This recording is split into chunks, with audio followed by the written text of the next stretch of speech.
Was a man of great optimism. He finished high school at 15. He finished college at 19.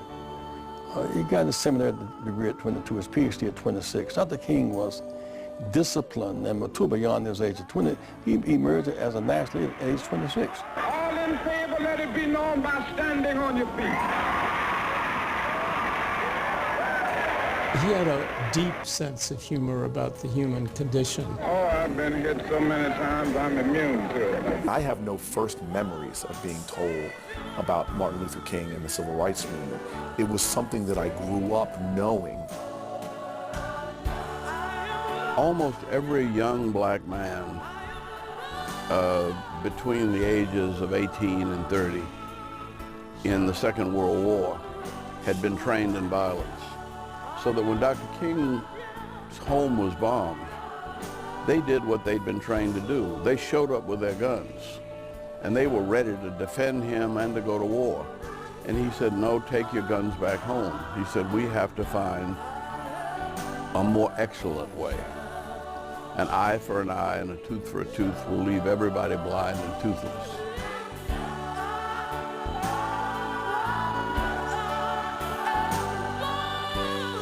He didn't avoid confrontation.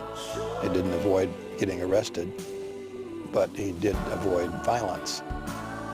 His nonviolent movement, that says it all right there for Dr. King.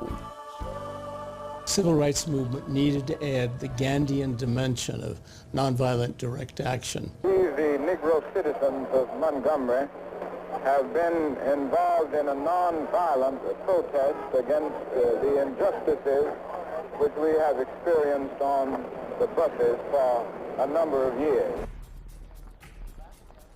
Martin Luther King got inspired from Gandhiji, and his movement was also non-violent. Non-violent with passive resistance and still determined to use the weapon of love. Are you going to ride the bus again? No. Gandhi had a salt march to the sea where people just got out on the road and started walking. And so A. Philip Randolph, who had been an advocate of a march on Washington since the Roosevelt days, sent Bayard Rustin down to meet with us and convinced us that it's better to do it in an organized fashion and that there was national support for such a march. We will be marching on the shoulder of the road and will not in any way be interfering with the pursuit of traffic. People in the United States reflecting on the fact that 1963 would mark the 100th anniversary of the Emancipation Proclamation, marked 1963 as a time for blacks to gain their real freedom, total freedom, in this post-slavery era. Well, the term free by 63 had become something of a slogan for black folk during the 1960s. By the time the March of Washington came around in 1963, this was almost a slogan of the movement. Black people want these changes made in society, need them, and are demanding them. But white people in America are saying, we join with them, we believe in this too, and that's important. I joined Kennedy's campaign. He learned I had a close tie to Martin Luther King, had been working with him for some years, and that they were in trouble with the African-American vote. And they had decided to set up a civil rights section of the campaign. President Kennedy, in the early part of the summer of 1963, invited a group of us to the White House to meet with him. And it was in that meeting with President Kennedy that Mr. Randolph spoke up and said, Mr. President, in his baritone voice, the black masses are restless and we're going to march on Washington. Nobody's going to hand you anything on a platter. You got to fight for it. I went to the rallies and I got arrested. A few days later, the 6 of us, including Dr. Martin Luther King Jr., met in New York City, and at that meeting we invited 4 major white religious and labor leaders to join us in issuing the call for the March on Washington. We went all across America teaching and preaching and urging people to go to Washington organize church buses, come by train, by car, by plane, but make it to Washington on August 28, 1963. Be sure you contact your captains for anything, and they will take it from there. Do not try to do anything on your own. The whole thing is an orderly, conducted march. We decided that the March on Washington was simply an historical event that we really should not miss. Once you got off the bus, everybody, there was a feeling of love in the air.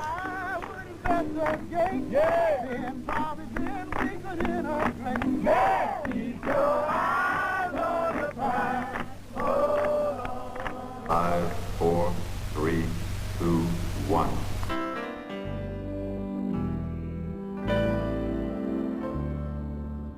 All people at table 8.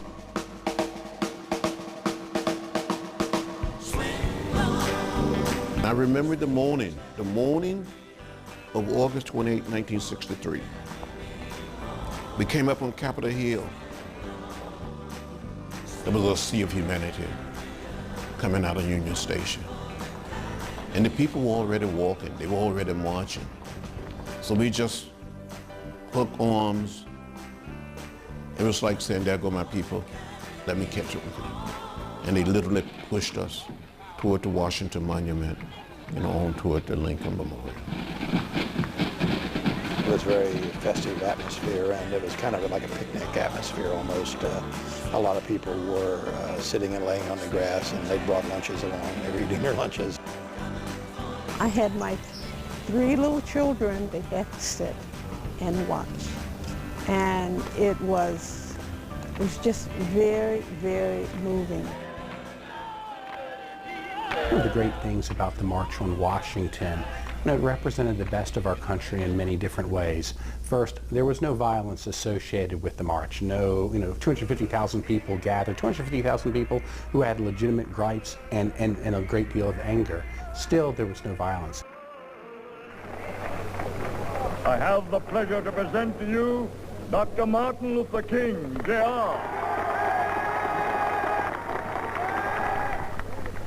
I am happy to join with you today in what will go down in history as the greatest demonstration for freedom in the history of our nation. The first few lines of such oratory will wake you up. Its beauty, its poetic beauty. Now is the time to lift our nation from the quicksands of racial injustice to the solid rock of brotherhood. Now is the time.